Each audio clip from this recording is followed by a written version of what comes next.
bit by COVID, by Porzingis' injury. And this is the kind of team that is just going to have to get lucky with timing in terms of injuries. And guess who's back? Porzingis. They were better than the Clippers in last year's playoffs. Clippers got lucky, and Porzingis got hurt. Chris, will Damian Lillard finally get the Blazers to the finals? No, Molly, and if he's not careful, Damian Lillard might not get the Trailblazers out of the first round of the playoffs, depending on the draw. Listen, as much as I want to see Dame time, I think he's one of the most fun players to watch in the NBA. He's electric. The guy is a walking bucket. If they've got to play the Clippers, I just don't trust that. You're talking about a team that's worst in assists in the NBA and second to last in defensive rating. So you mean to tell me that there are no easy buckets because they don't share the ball and they can't stop anybody? Going to be a tough time for the Blazers.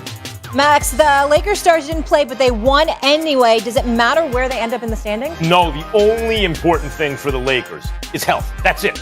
If they are fully healthy, I believe they get out of the West no matter how they go. And as a matter of fact, they may be better off in the play-in game and avoiding the Clippers in the first round going in cold with everyone coming back at the same time, get a little warmed up, then take on the Suns or the Jazz instead.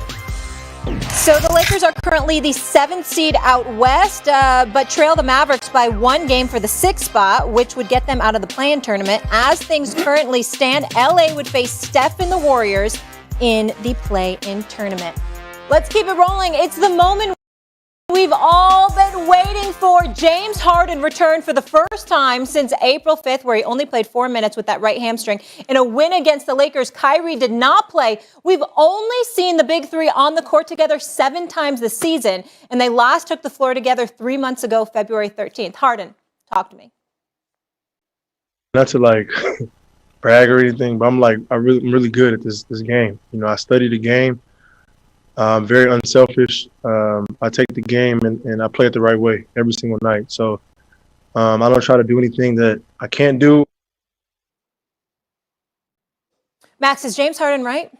Not only is he right, and I never thought he was a selfish player. My problem with Harden is he choked in the biggest moments in the playoffs. He choked, period. I don't apologize for that. And I said the same thing about Steph. He was a lesser version of himself, right?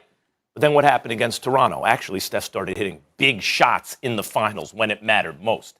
Just because you were like that once upon a time doesn't mean you're doomed to be that for the rest of your life. Not only is Harden right about himself, listen up. James Harden is going to win Finals MVP this season. He's going to be the Finals MVP. And the secret sauce over there, you know what this team really is? This is the D'Antoni Harden Rockets, but they traded for KD and Kyrie.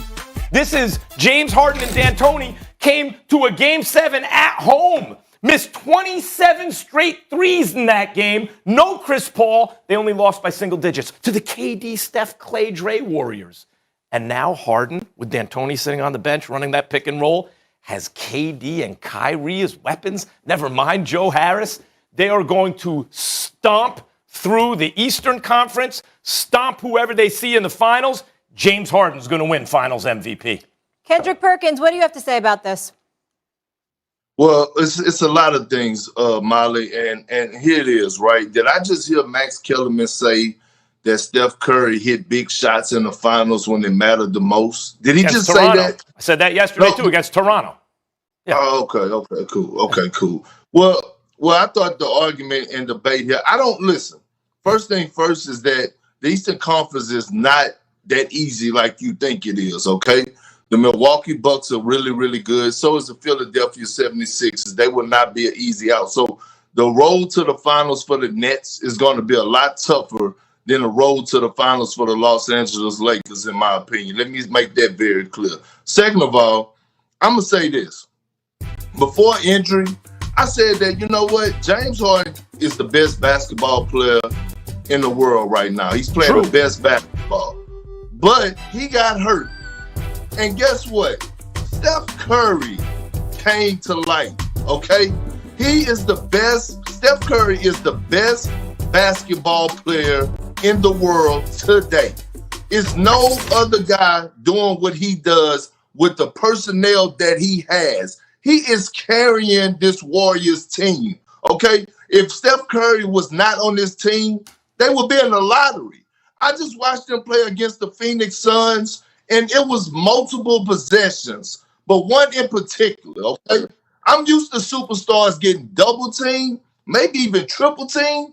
They had 4 players on one possession guarding Steph Curry, completely ignoring everybody else. That is just signs of respect and greatness. Steph Curry, in my opinion, is the best player on the planet Earth today. Let me tell you what's unfair about that real quick, Chris. Let me just jump you just for a second. What's unfair about that is when Steph was on a super-duper team, the likes of which we have never seen, when they won 73 games and then got KD, right?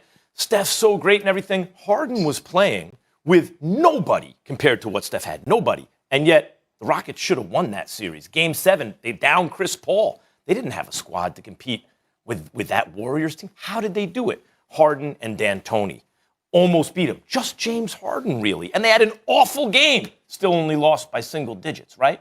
So now it's flipped. Now Steph doesn't have the squad. He's a little over 500. And Harden's crewed up. And now that's held against James Harden? No. You were right the first time, Perk. The level at which Harden makes everyone around him better is LeBron James-like. Not light, like. It's like LeBron. Game for game this season, he's been the best player on earth. I expect that to continue in the playoffs. Max, you know how much I love what James Harden has been doing this season. A lot of people doubted him when they made the trade from Houston, wondering if he can fall into that role of being able to facilitate the greatness of Kevin Durant and Kyrie Irving. But Max, you do this all the time. You took it one step too far. Because although I do think James Harden is the most important piece to this Nets team when it comes to title contention, make no mistake about it. It's all about Kevin Durant when it comes winning time. I mean, we saw Kevin Durant in 2016 drawing a dynastically great team in the Golden State Warriors. And what did you see Steph and Klay do?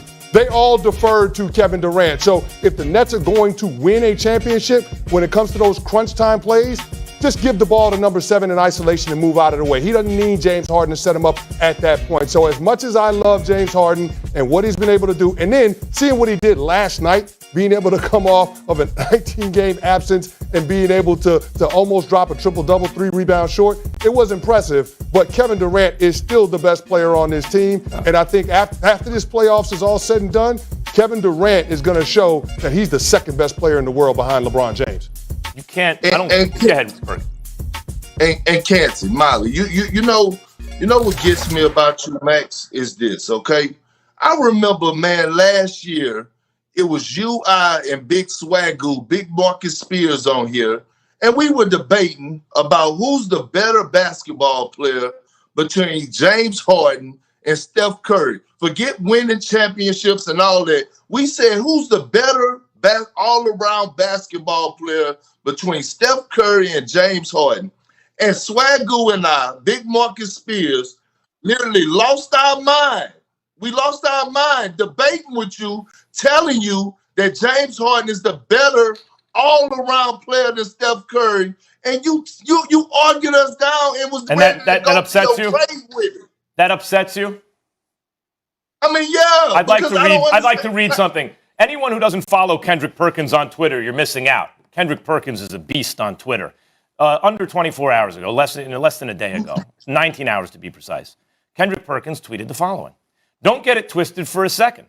I call it how I see it, all caps, in the moment. But I'll switch it up if things change. Oh, so Kendrick Perkins, let me quote Big Perk. I switch it up if things change. And you know what changed? James Harden went to a team where he was not tasked every night with scoring 50 points to get the win. And what he showed is he could play with others in a way that elevates everyone beyond where almost anyone who's ever lived has done it. Perk, you can even look at guys like Magic and LeBron. You know what they can't do? Shoot like James Harden. James Harden showed the court vision, the leadership, the scoring from anywhere, unlike I'd ever seen before. He raised his game this year, and he's ahead of Steph Curry. Max, he done this. He was doing the same thing in Houston with less talent. What are you talking about? Well, maybe. We're talking about a guy in one season that led the league in assists, who averaged 28 points, 11 assists, and 8 rebounds. And then he went on to averaging 35 points and 34 points and 33 points and still dishing out dimes. Max, what are you talking about? I told you that James Harden has history under his belt for us having 60-point triple-doubles. You shouldn't be flip-flopping right now. Okay. Don't flip-flop. Stay with your dude because Harden is proving it. If it was the case that he just wasn't given the opportunity